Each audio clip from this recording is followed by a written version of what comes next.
منسی 12 برس کا تھا جب وہ سلطنت کرنے لگا، اور اس نے یروشلم میں 55 برس سلطنت کی، اور اس نے ان قوموں کے نفرت انگیز کاموں کے مطابق جن کو خداوند بنی اسرائیل کے آگے سے دفن کیا گیا تھا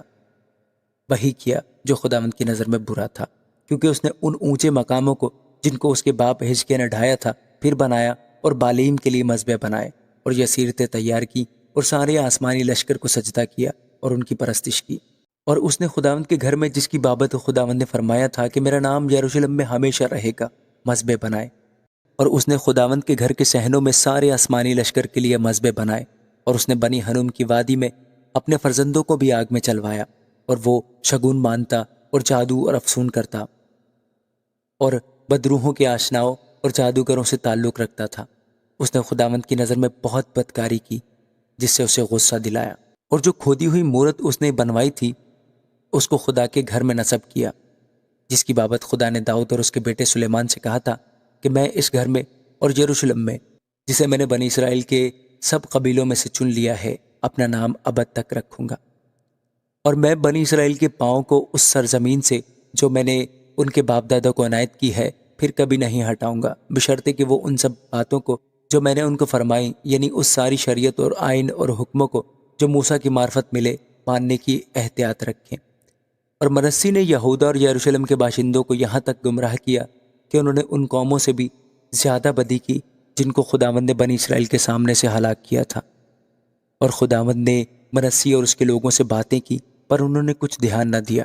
اس لیے خداوند ان پر شاہ اسور کے سپہ سالاروں کو چڑھا لایا، جو منسی کو زنجیروں سے جکڑ کر اور بیڑیاں ڈال کر بابل کو لے گئے۔ جب وہ مصیبت میں پڑا تو اس نے خداوند اپنے خدا سے منت کی،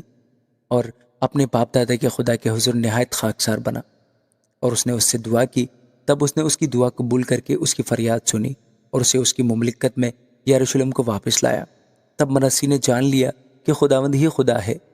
اس کے بعد اس نے داؤد کے شہر کے لیے جیہون کے مغرب کی طرف وادی میں مچھلی پھاٹک کے مدخل تک ایک باہر کی دیوار اٹھائی اور اوفل کو گھیرا، اور اسے بہت اونچا کیا، اور یہودا کے سب فصیلدار شہروں میں بہادر جنگی سردار رکھے۔ اور اس نے اجنبی معبودوں کو اور خداوند کے گھر سے اس مورت کو اور سب مذبوں کو جو اس نے خداوند کے گھر کے پہاڑ پر اور یروشلم میں بنوائے تھے دور کیا، اور ان کو شہر کے باہر پھینک دیا۔ اور اس نے خداوند کے مذبح کی مرمت کی، اور اس میں سلامتی کے ذبیحوں کی اور شکر گزاری کی قربانیاں چڑھائیں، اور یہودا کو خداوند اپنے خدا کی پرستش کا حکم دیا۔ تو بھی لوگ اونچے مقاموں میں قربانی کرتے رہے، پر خداوند اپنے خدا کے لیے۔ اور منسی کے باقی کام اور اپنے خدا سے اس کی دعا اور ان غیب بینوں کی باتیں جنہوں نے خداوند اسرائیل کے خدا کے نام سے اس کے ساتھ کلام کیا، وہ سب اسرائیل کے بادشاہوں کے اعمال کے ساتھ قلم بند ہے۔ اس کی دعا اور اس کا قبول ہونا، اور اس کی خاکساری سے پہلے کی سب خطائیں، اور اس کی بے ایمانی، اور وہ جگہیں جہاں اس نے اونچے مقام بنوائے اور یسیرتیں اور کھودی ہوئی مورتیں کھڑی کی، یہ سب باتیں ہوزی کی تاریخ میں قلم بند ہیں۔ اور منسی اپنے باپ دادا کے ساتھ سو گیا، اور انہوں نے اسے اسی کے گھر میں دفن کیا، اور اس کا بیٹا امون اس کی جگہ بادشاہ ہوا۔ امون 22 برس کا تھا جب وہ سلطنت کرنے لگا، اور اس نے 2 برس یروشلم میں سلطنت کی، اور جو خداوند کی نظر میں برا ہے وہی اس نے کیا، جیسا اس کے باپ منسی نے کیا تھا۔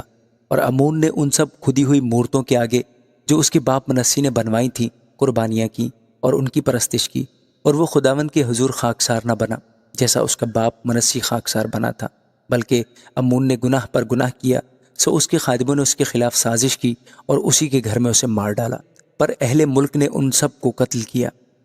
جنہوں نے امون بادشاہ کے خلاف سازش کی تھی،